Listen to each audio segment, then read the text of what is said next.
Welcome to Inspire Campfire, a podcast where ordinary people tell their stories of extraordinary adventure.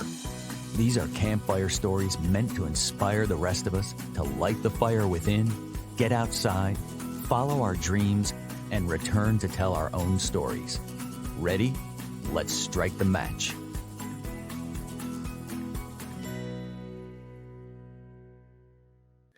Welcome to the show. I am your host, Scott Wurzbacher, and today we're going to talk about adventure by boat. Our guests have recently completed the Great Loop, which according to greatloop.com is a circumnavigation of the eastern U.S. and part of Canada. The route includes Atlantic Intracoastal Waterway, the New York State Canals, the Canadian Canals, the Great Lakes, the inland rivers, and the Gulf of Mexico. Loopers, as they're called, take on this adventure of a lifetime aboard their own boat. I have with me Dave and Denise Lyga from upstate New York. Dave and Denise retired just about 5 years ago. Dave spent his career as a photographer and Denise as a banker. And after a full life of working and raising kids, they decided it was time for a big adventure. And they decided to do it by boat. And they're here to tell us their story of completing the Great Loop. Dave, Denise, welcome to the campfire. Hey, Scott. Hey, How you doing? Oh, great. I'm so excited to hear this story. You know, when I first heard the term the Great Loop, I have to be honest, I didn't even know what it was, but I grew up on the East Coast. I grew up around boats, and I always kind of had this dream of someday like living on a boat down the Intracoastal Waterway. And so I hear about the Great Loop, and that's just like one element of this whole Great Loop. And frankly, I don't even know that I realized you could make this circle. So I wonder for other people like me that weren't familiar with the Great Loop, could you just go ahead and start by telling us about this adventure and about the Great Loop? Well, the Great Loop. I mean, when we first retired, or before we retired, we didn't even know about it until we started getting involved with boats. We got a boat, started boating late in life, so we discovered this Great Loop. And this is what sparked our interest in the loop. We have to start at the St. Lawrence River.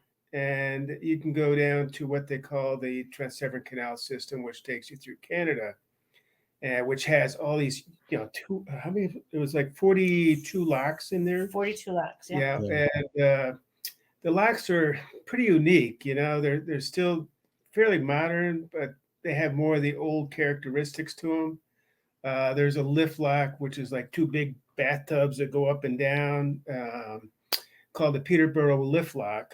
And takes you up 90 feet or 60 feet in 90 seconds. And there's like two of those in the canal system, along with the normal locks that you would see on the Erie Canal or down in the Dismal Swamp or any of those areas. And then there's a lock, what they call the Great Chute, the Big Chute.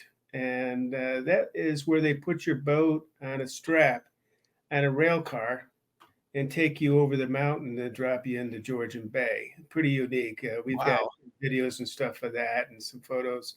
It's pretty neat. It's really neat. So that whole system was really cool. And then once we dropped into Georgian Bay, which is part of Lake Huron, and we went across the Northern Channel into Lake Michigan, and then down to Chicago, and then you go to the river system from the Illinois, the Mississippi, the Ohio, Tennessee, down into Mobile Bay, Alabama.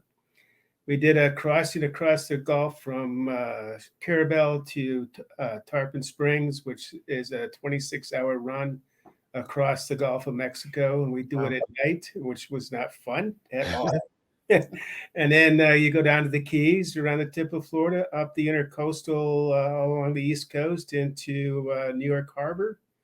And then you go up the Hudson River and then across the Erie Canal into the Great Lakes. Wow. And there it is. That's the Great Loop. That's a Great Loop. But it was like the loop for us was, I think, 5,600 miles on the boat. The thing that shortened us up a little bit is obviously COVID. But normally it runs about 6,000 to 6,500 miles with all the side trips. 6,000 miles. And Yeah. how long did that take you? 390 days. 390 days, 6,000 miles in 390 days. So I have so many questions about some of the specifics, especially like the engineer that I am would love to learn more about the lock system. Oh, you'd love it. 60 feet in 90 seconds. I want to come back to that and see what that was like. But what inspired you to do this trip? I wonder if you could tell us a little bit about like life before the adventure, and then what triggered this for you guys. Well, we worked hard, very hard all of our lives, and we were hockey parents, and like when we decided to retire, we knew we didn't want to sit around and do nothing. And like Dave said, we got into boating late, and after a few years of driving down to Florida trying to figure out if we wanted a summer home or not, we just looked at each other and said, why don't we just get a boat? Pretty much. I love that. Yeah, pretty much. And then we can have the best of both worlds. We just go up and down the coast. Yeah, it's funny because like you and we all had a kind of a pre-conversation before this, and that was something that stuck out in my head. You guys had mentioned after retirement that you kind of went house hunting, and just felt like you weren't really getting anywhere. And I wonder if you could just talk a little bit about that experience, because it did seem like it was sort of an aha. Like it is sort of this abstract idea. Like, wait a minute, maybe we do a boat instead of a house. Yeah, it was. I mean, we were in Florida. We were down at Fort Myers trying to, check out houses and stuff. And we were having lunch with a couple of cocktails. And, we talked about it, there's so much to see. And most of the, I guess, most people see the water from land, but we wanted to see the land from the water. And we love boating, and it's this adventure that we discovered. We couldn't say no. We had to do it, and we were pretty set on that once we talked about it. It was a must do. It was a must do. What I love this. I mean, and so this podcast is all about this voice inside that calls us to adventure.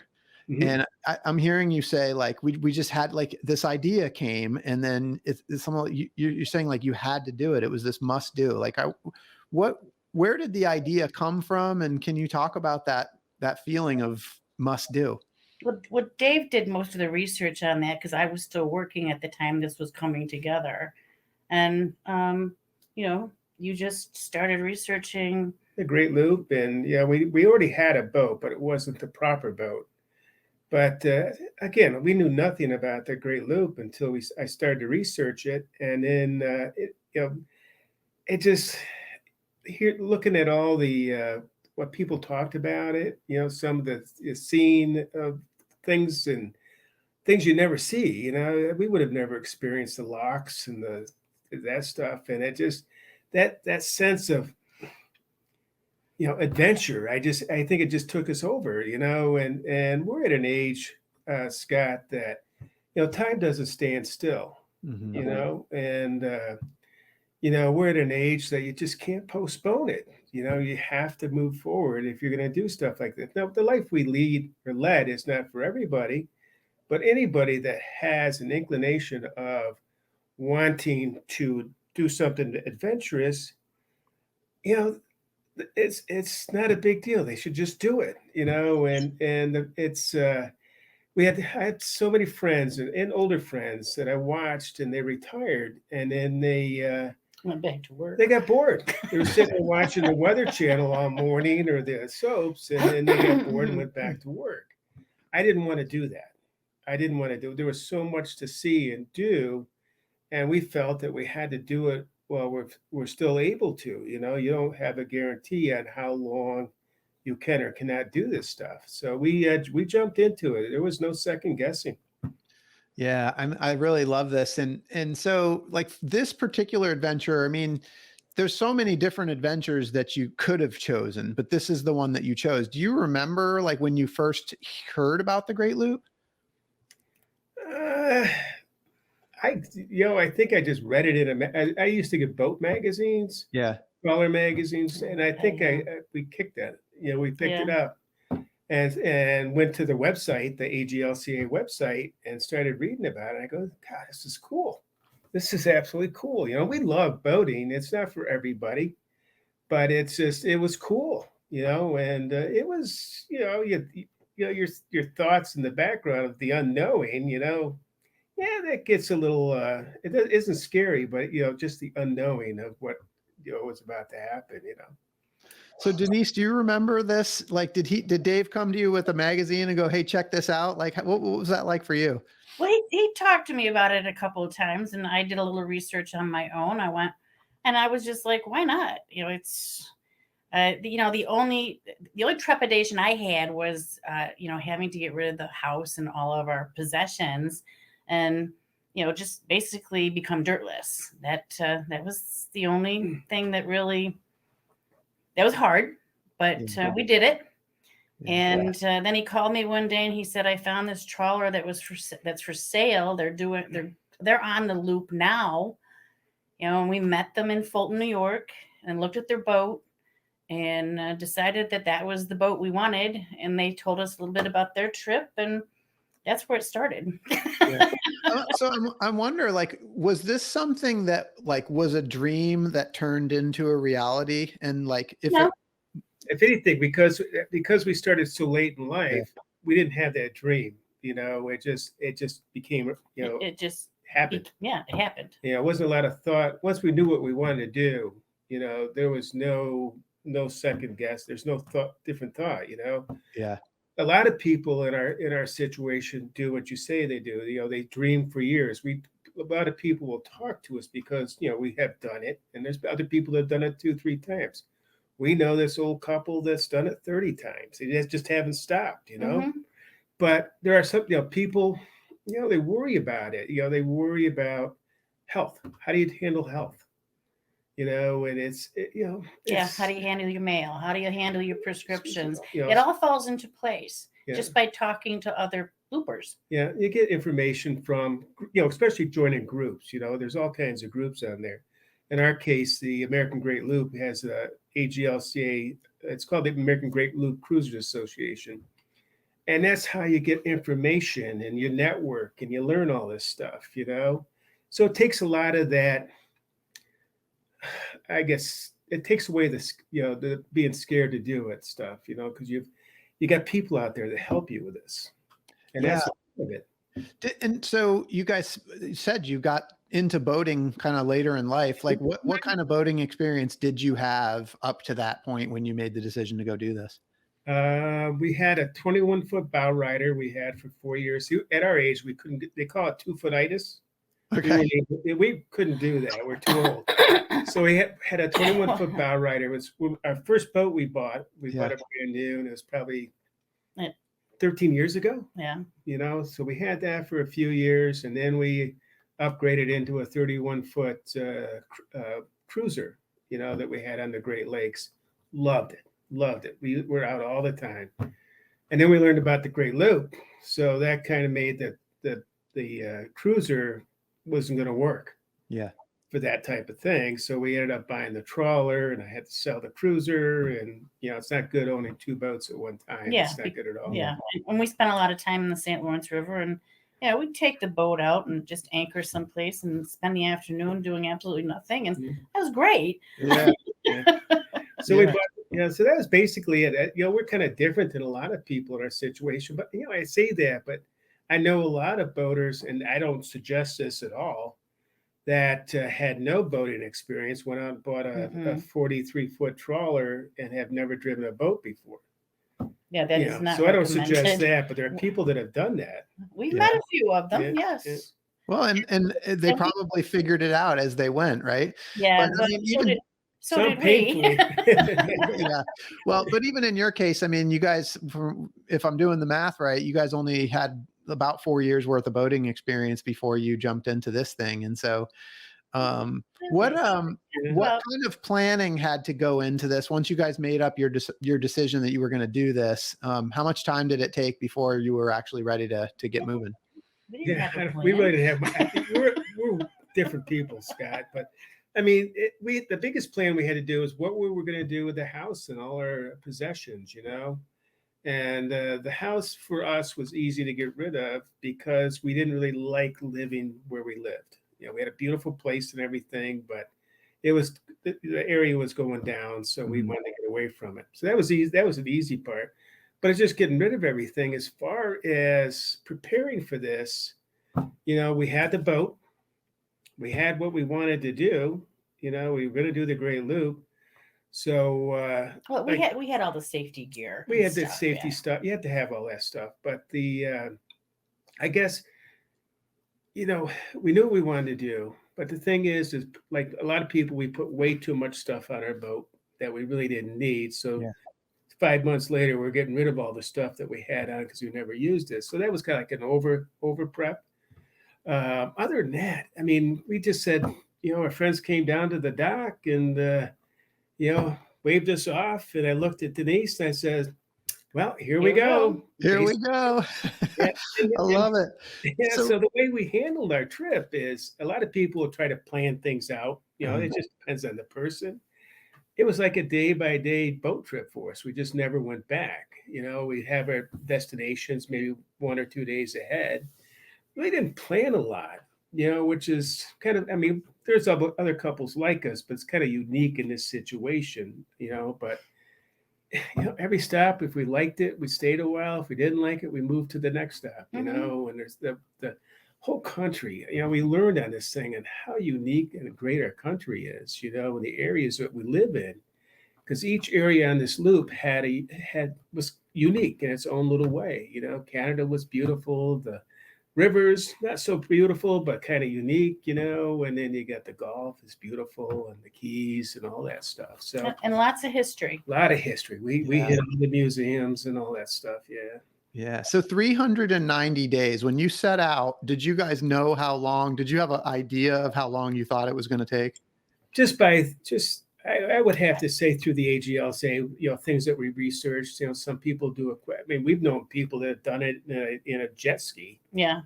Which is, they're just young guy that they did the loop in a jet ski, Yeah. And, well, and I anticipated a couple years and that, that was fine. Except like Dave said earlier, COVID really put a damper on a lot of stuff because we couldn't go see things we wanted to see. A lot of the museums were shut down. A lot of everything was shut down. So it kind of took away at our loop, but we made it up when we came back, kept boating after the loop. Yeah. And so for listeners' context, you guys started in July, I believe, of 2019. Correct. Yes. So halfway through is when COVID hit. That's probably worth some conversation. What was that like for you guys living on a boat and having the world go into a pandemic? Well, it's pretty scary. we're pretty isolated, so we never caught it. Number one. Yeah. I can remember we were in Fort Myers at Edison Ford Marina, and that's when they started talking about shutting the country down. I'm saying to myself, there is no way they can shut the economy down like this. It'd kill us. And sure enough, they did, And so then my sister lived in Vero Beach, so we made our way over there trying to figure out how we're going to handle this. The rumors that, marinas weren't allowing anybody into the marina. You couldn't get fuel. You couldn't get groceries and all that stuff. So we held for about a month trying to figure out what's going to happen up the way, and then we just decided, let's just go for it. We'll do it as we go along.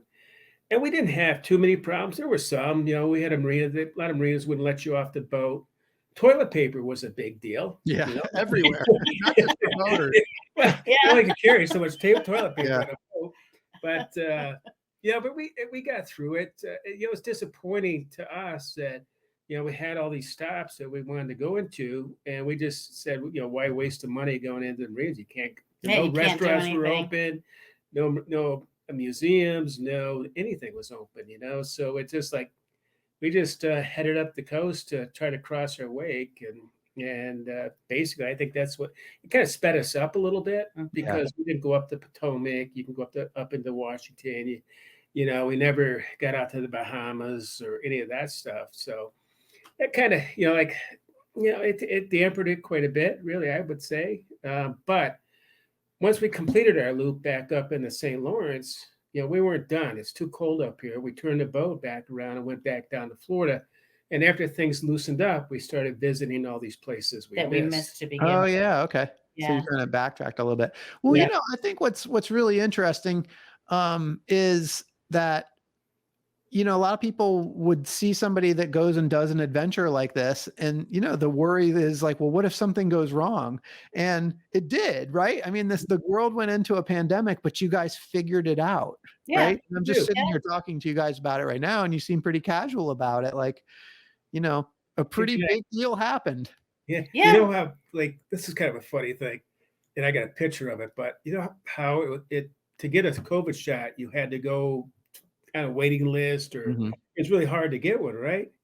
So I was in Cocoa Village, and Denise was up here visiting family, and I dialed around. I got an appointment to get my COVID shot, right? So I'm thinking, it's Easter weekend. I'll just get a rental car and go over there. It was like 20 miles away and get the shot done. And there's no rental cars. They had all had them out because of Easter, but yet there weren't that many around anyways because of the COVID. Yeah. So I says, well, I'll just get an Uber. Well, there's no Uber drivers because they weren't making any money because Yeah. nobody was going anywhere. Right. So they stopped doing that. So I got on I always go into a place, I get on Google Maps and start checking out the area and see what's it, every place we went. And all of a sudden I see this little icon say U-Haul. So I rented a U-Haul truck. Go get my COVID shot. That's awesome. Well, Oh, I love to that. do anything. There isn't really anything that can really stop you if you I think that's one thing Denise and I have done the most is we've learned how to relax and figure things out. Where during the before under the day-to-day bustle, you used to get tensed up because you couldn't. It was just too much stuff. Yeah, I Now love that. That is resourceful.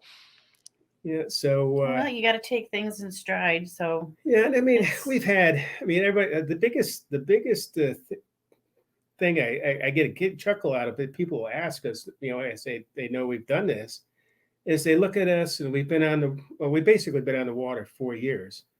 And the first question they ask is, did you ever run into any bad weather?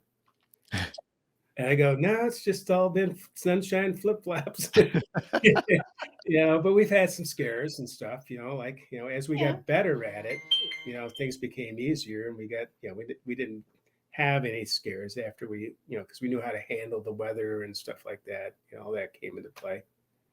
Yeah, well, so I wonder if we can go there and talk about some of the highlights and maybe some of the lowlights of the trip as you kind of circumnavigated the eastern U.S. Could you hit some highlights for us?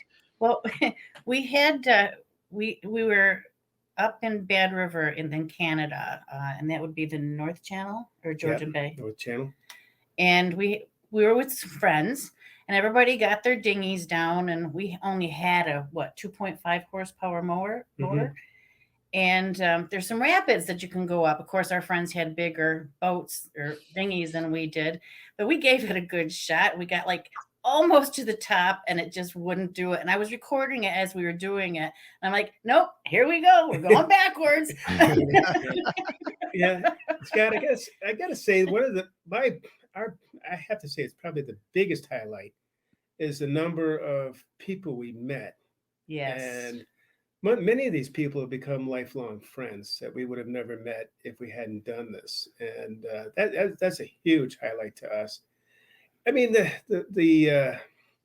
lot of highlights, from the locks and the dolphins swimming next to the boat and the sunrises and sunset. You don't get that Beautiful. online. Absolutely You beautiful. don't. We have thousands of photographs of sunrises and sunsets, and you don't get that on land because you don't get that color reflecting off the water, and it's just amazing colors, And after traveling, almost a year, and coming back into the Hudson and just seeing the mountains, it's just it's gorgeous. magnificent. Gorgeous. And because you forget, you see all these grasslands and flatlands and stuff, and you're just in awe when you get into the Hudson Valley. And we had pictures of our boat in front of the arches in St. Louis, and we had pictures of our boat and us in front of the Lady Liberty. Lady and, Liberty, yep. So I mean, and it's just like the Chesapeake Bay is amazing. I just love the Chesapeake. A ton of pictures with our docktail friends, and we always docktails is everybody got cocktails, but we call them dock.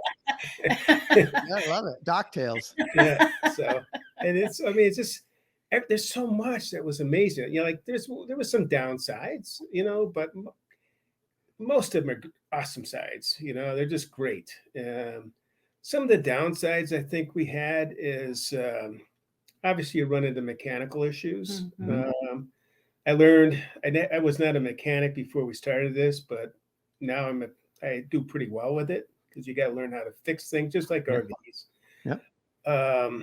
We lost an engine. We had to have an engine rebuilt, which we only had one engine on the boat, so it's pretty important. You can't go too far with no engine. So we had, we got through that. There's always challenges. We got caught in a couple of hurricanes, not the major ones, but the ends of them. So no damage, but it gets the heart pumping. And I think we got caught in a storm. We had like 65-mile-an-hour winds at Anchorage. Again, we learned how to handle this stuff, and you get through it. You know it's coming. You learn how to predict. Can you talk us through that? How do you get through that, especially the weather? Because I think that is probably a question that a lot of people would worry about. Yeah, the weather. I mean, through experience, you learn how to look at the apps. We had we talk about, this adventure stuff we have. Nowadays, it's so much easier because of technology. 30 years ago or 40 years ago, we wouldn't have been able to do this without a lot of training, but because of the technology, it makes it much easier.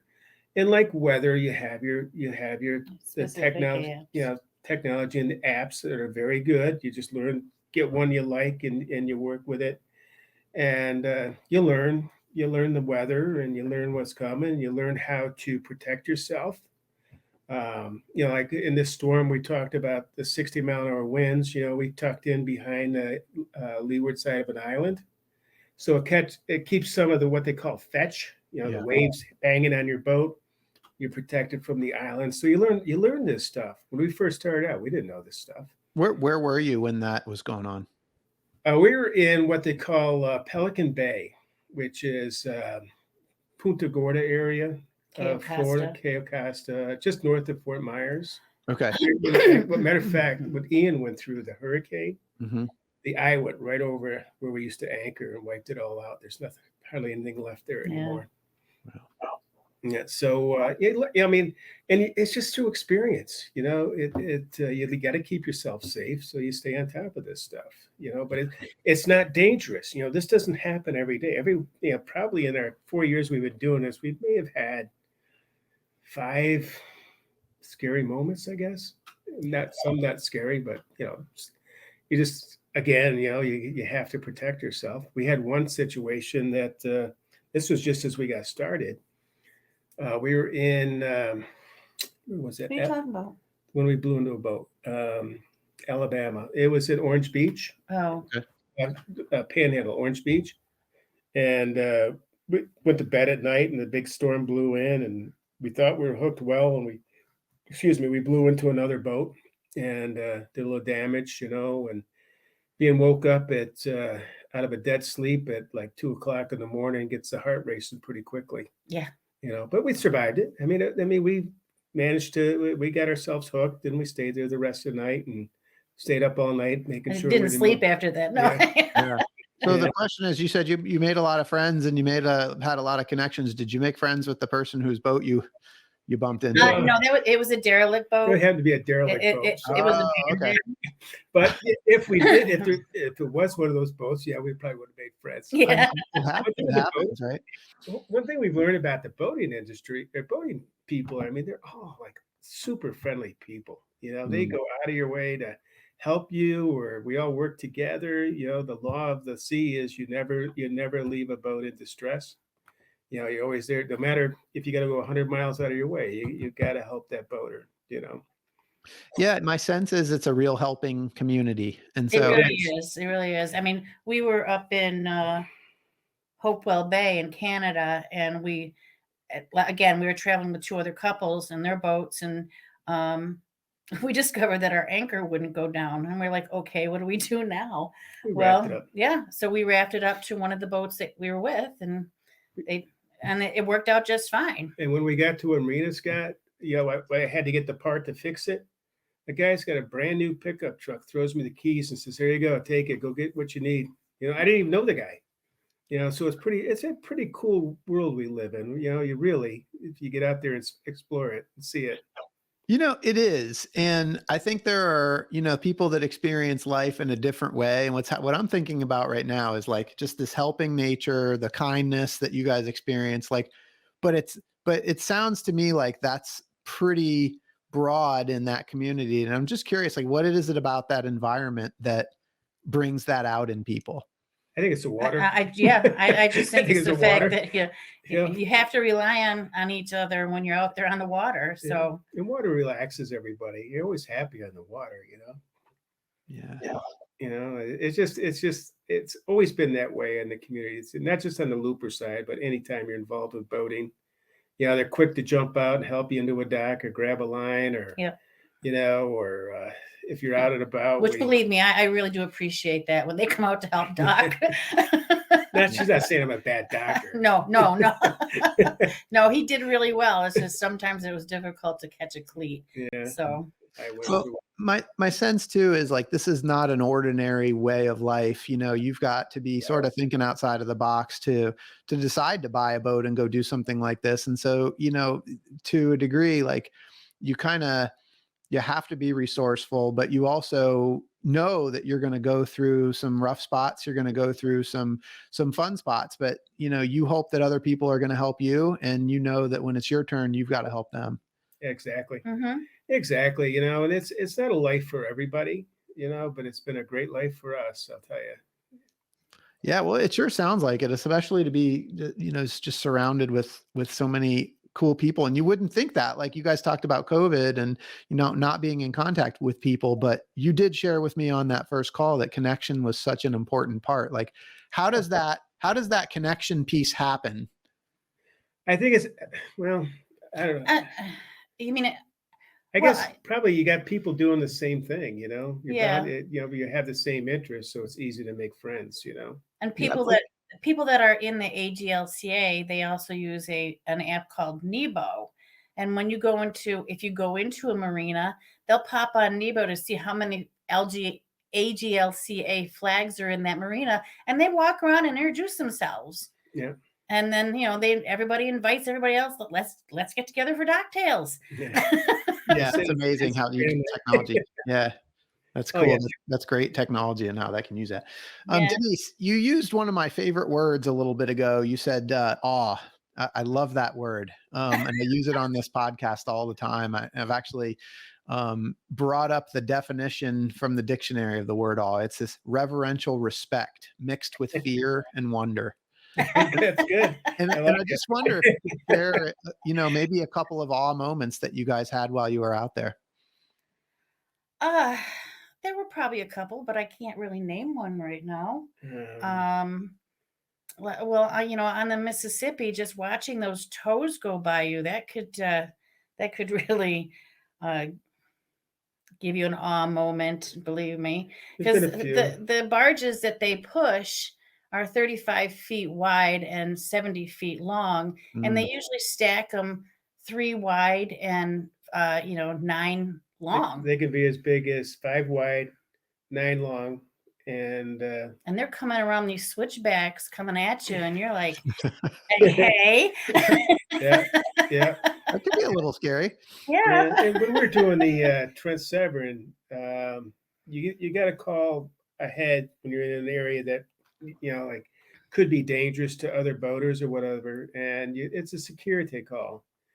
And in places in the Trent Severn, we'd be in a canal that is probably 40 feet wide, and we're a trawler that was 40 feet wide and 14 wide. You're not going to turn that boat around or back up if you meet another boat in that area. And some of these areas were 10 miles long, so you'd be looking around the corners just seeing if you could see a bow wave and, who's going to back up. But didn't have any problem there. What was the other thing we had? The Great Lakes. You get over in Georgian Bay, or if you ever been up to the Great Lakes, you're going to be up there soon. I was in Superior a couple of years ago. Yeah. And you notice how clear the lake is? Yeah. Very clear. You can see right to even 30 feet, 40 feet to the bottom. And up in like Georgian Bay, you're going through these channels, and it's not sand like it is in the Carolinas. They got these massive rocks, and if you hit one of those, you're done. And we were going out into Echo Bay. No, this Georgian Bay. We're coming out of one of the little channels, and there was like the waves are probably 6 feet, And when we were leaving Hopewell, okay. and 6 foot high, and we're traveling with 3 other boats. Of course, they're bigger than I am, but they send me out first, right?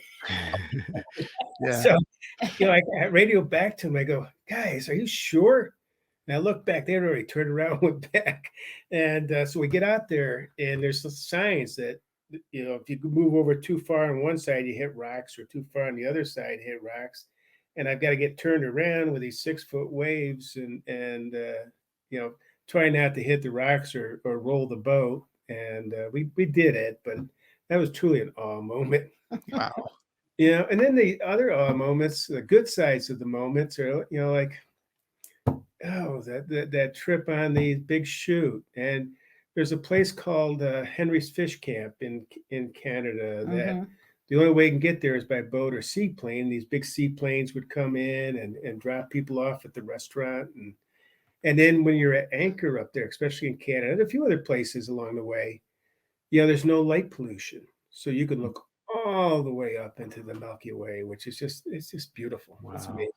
Yeah, I can imagine you saw some beautiful dark skies. Oh yeah. Yeah. So, I mean, there's so many of them, Scott, either way, but so many amazing moments, that just, wow, and then there's those awe moments that build respect, I guess. Yeah, totally. Can you tell us just a little bit about the boat? The boat, a 39-foot main ship trawler, had about 900 square feet. Roughly. I mean, it had a fly bridge. It had a berth, two staterooms, a salon, a full bathroom. It was full galley, and just loved it. Loved the boat. It's a great, easy handling boat. One engine. So when you're out there, you join groups like Boat US, which is Towboat US, or Sea Tow. They have it's like AAA. AAA. Yeah. So you could, if you break down, they'll come out and give you a tow into the nearest marina. It traveled at cruising speed was 8 miles an hour. So we did all over the 4-year period. We did 16,000 miles at 8 miles an hour. I love that. Yeah, and but it was an easy boat to drive. It was super comfortable. It was big enough for her and I, and we could have we never allowed more than 2 people to stay overnight, which is her and I, and that's it.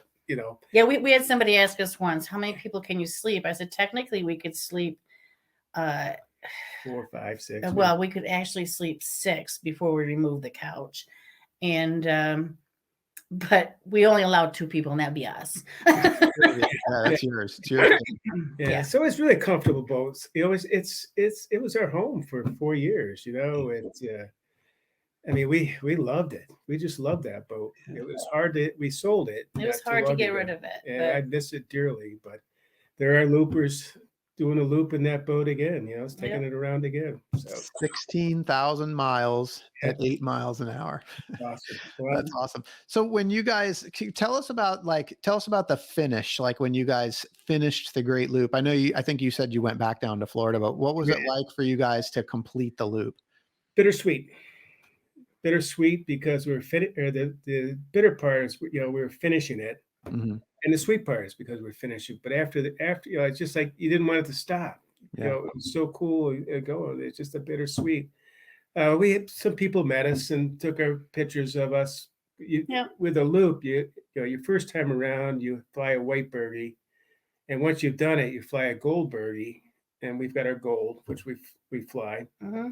And then if you go 3 times around, it's a platinum. But I think it was bittersweet for me. It was such a fun time, and you knew it was coming to an end, which we didn't stop. But well, we'd started a second loop prior to selling the boat, but because the fuel prices being so high, Mhm. $7 a gallon diesel, we hold 300 gallons, so it was like yikes. We've already done the Trent Severn. We just couldn't justify the cost to do it. Continue to see things we've already seen, so we just kind of backed off and spent the summer with family. Totally understand. So, guys, you sold all of your stuff. You buy this boat. You go do this 390 days, 16,000 miles at 8 miles an hour, and then when it's done, you sold that. So, We did. what's next? So, what comes next in the story? Oh, we have a Class A motorhome now. Amazing. And because we refuse to buy a house yet, we're not ready. We haven't grown up yet, guys. Amazing. We're not going to stop. So you guys literally went from the boat to the RV. Yep. One thing about what the difference is between those things is one has tires.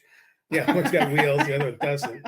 But the RV is much easier to work on than a boat because you don't have boat yoga to do inside the engine room. Okay. And the boat is more enjoyable to drive than the RV. Traveling the highways, which we came up from Florida up to here. I got stuff I got to learn, man. I got to get off those highways. I got to get off the beaten trails, man. Yeah. And we're really looking forward to the next steps. I mean, we've got a whole list of places that we want to go see. One of them being Alaska.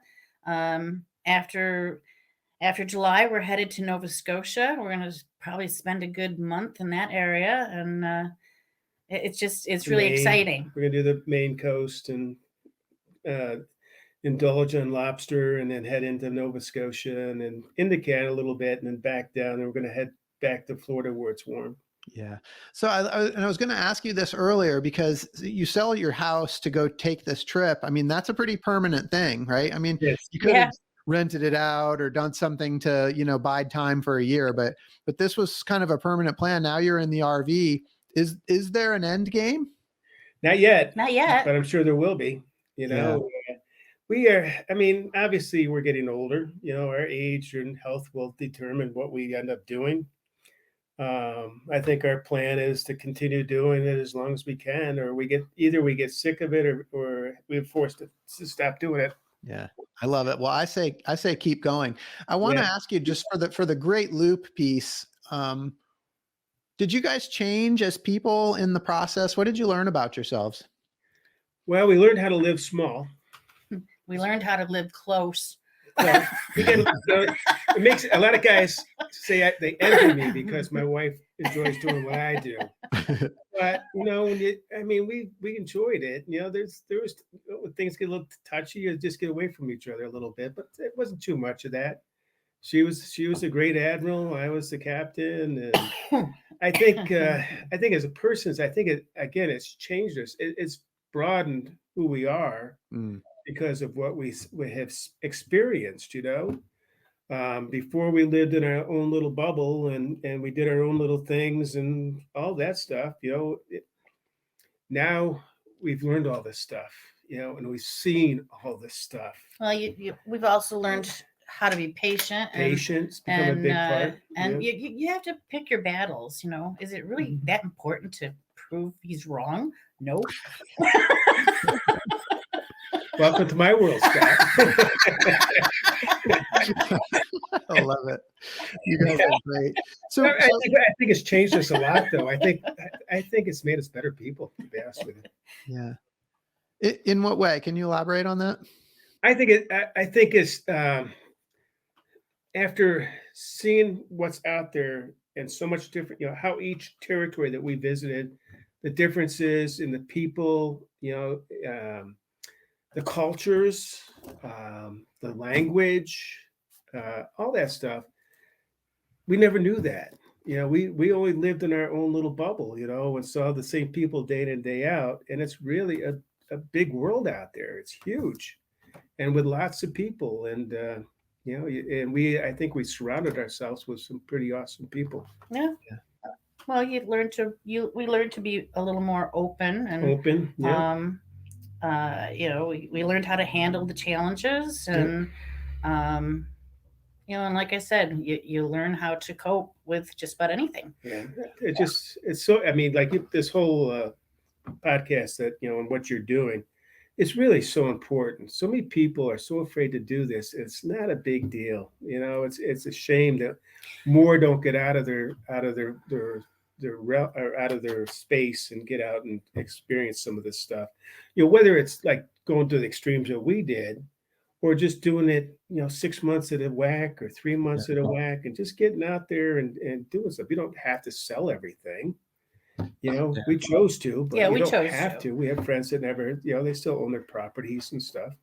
I think the biggest thing that we derived out of this whole thing is having that faith in each other, that you knew what you were doing. Yeah, absolutely. That your first. You never tell me that. Look at this. Look at you guys learning. This is great. Why do you think I became admiral? I started out as the first mate, and then I assigned the admiral to myself. I love it. Yeah. Did you guys surprise yourself at all? Was there anything that you surprised yourself about? I'd say I think a little bit because we did this, but again, to us, it wasn't a big deal, but I think it's kind of surprised that we're doing it once we got into it, but it's, I didn't know how to tie a knot when we left. Yeah, you did. She's become a pretty good cleaner. I didn't know how to catch a mooring ball or anything. Yeah. I'm lucky I didn't fall over the rail when I was trying to reach for the rope. Yeah, so we get better at it. I think the one thing that people our age, that are afraid to do something like this are so worried about the health of field, what's out there. What if you have a heart attack, or what if you got cancer, or what if you broke a leg? The health field out there in network, you're really well taken care of. We had a friend up in a looper that had a heart attack while he's on the loop, and they had him into a Syracuse. It happened to be in Clayton, but they had him in Syracuse Hospital. He's well taken care of. Got taken care of. It took about a month. And he was back on his way, and we had a friend that had cancer, and she had it, it's all under control now, but she had, it was one of those cancers that aren't going to go away. Yeah. And she learned, she dealt with it. They continue, they're still doing it. Yeah. Her and her husband just made sure the boat was in the proper place so she could pick up an airplane and go get her checkup and come back. Or treatments or whatever the case is. And that was like 4 years ago. We ran into these guys, and they're still doing it. They're still on a boat, and she's still, she's cancer free now, but she still has to have her scans once a year and stuff like that. So you learn, there's all kinds of systems out there to get you taken care of health wise. Yeah. Well, and I really appreciate that. And I appreciate what you said about, podcast and how we're trying to encourage people to listen to that voice and get outside. And I think by you guys doing what you love and then being willing to come on here and share your story, it's really inspiring. It really helps. And so I think with that, what advice do you have for people that are inspired by your story, but maybe are thinking, well, I could never do that? Do it. Yeah, just do it. You can do it. It's just do it.